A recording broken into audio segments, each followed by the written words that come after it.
அனைவருக்கும் வணக்கம். குரூப் 4க்கான ஒரு அப்டேட் வந்து டிஎன்பிஎஸ்சிலேருந்து வெளியிட்டிருக்காங்க.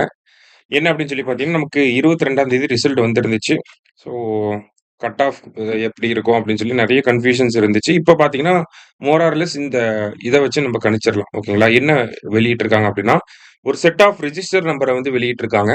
ஸோ இந்த ரிஜிஸ்டர் நம்பர்ஸ் இங்க இருக்கக்கூடிய நம்பர்ஸ் எல்லாருமே என்ன பண்ணணும்னா, டிஎன்பிஎஸ்சில நம்மளோட ப்ரொஃபைல்குள்ள போய் சர்டிஃபிகேட்ட அப்லோட் பண்ணணும். சரிங்களா? ஸோ அதுக்கான ஒரு செட் ஆஃப் நம்பர்ஸ வந்து இங்க வெளியிட்டிருக்காங்க. சரியா? ஸோ இது என்னன்னு சொல்லுவோம் அப்படின்னு சொல்லி பார்த்தீங்கன்னா, ஆன் ஸ்கிரீன் சர்டிஃபிகேட் வெரிஃபிகேஷனுக்கு வந்து உங்க நம்பர் வந்திருக்கு.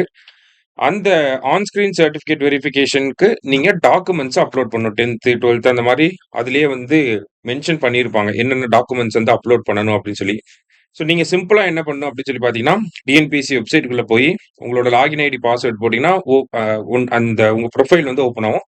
அதுல அப்லோட் டாக்குமெண்ட்ஸ் அப்படிங்கிற காலத்துக்கு போனீங்கன்னா, என்னென்ன டாக்குமெண்ட்ஸ் அப்லோட் பண்ணணும்னு சொல்லி லிஸ்ட் அவுட் பண்ணியிருப்பாங்க. எத்தனை எம்பில எவ்வளோ கேபிஸ்ல வந்து லிஸ்ட் அவுட் அப்லோட் பண்ணணுங்கிறத லிஸ்ட் அவுட் பண்ணியிருப்பாங்க.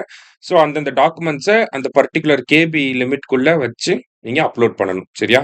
ஸோ இதுக்கான டேட் வந்து பார்த்தீங்கன்னா, 29/10/2025லேருந்து 7/11/2025 வரைக்கும். ஸோ நவம்பர் 7ஆம் தேதி வரைக்கும் டைம் இருக்கு. அவ்வளோ நாள் எடுத்துக்க வேணாம். சர்டிஃபிகேட்ட இன்னைக்கே கலெக்ட் பண்ணி வச்சுருங்க. ஊர்ல இருந்துச்சுன்னா கிளம்பி ஊருக்கு போய் சர்டிஃபிகேட் எடுத்து வச்சுருங்க. இல்ல அங்கிருந்து ஸ்கேன் பண்ணி அனுப்பிவிட சொல்லுங்க.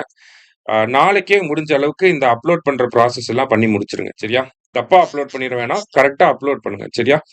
ஸோ 7ஆம் தேதி வரைக்கும் நமக்கு டைம் குடுத்துருக்காங்க. ஸோ குரூப் 4 பொறுத்தவரைக்கும் ரிசல்ட் வந்துருச்சு. ஓசிபிக்கான நம்பர் வந்துருச்சு. அடுத்ததா பார்த்தீங்கன்னா, ஃபாரஸ்ட் போஸ்டிங்ஸ் வந்து இதுல இருக்கனால, ஃபாரஸ்ட் நடக்கிறதுக்கான கால் ஃபார் வந்து கூட அடுத்து வரும்.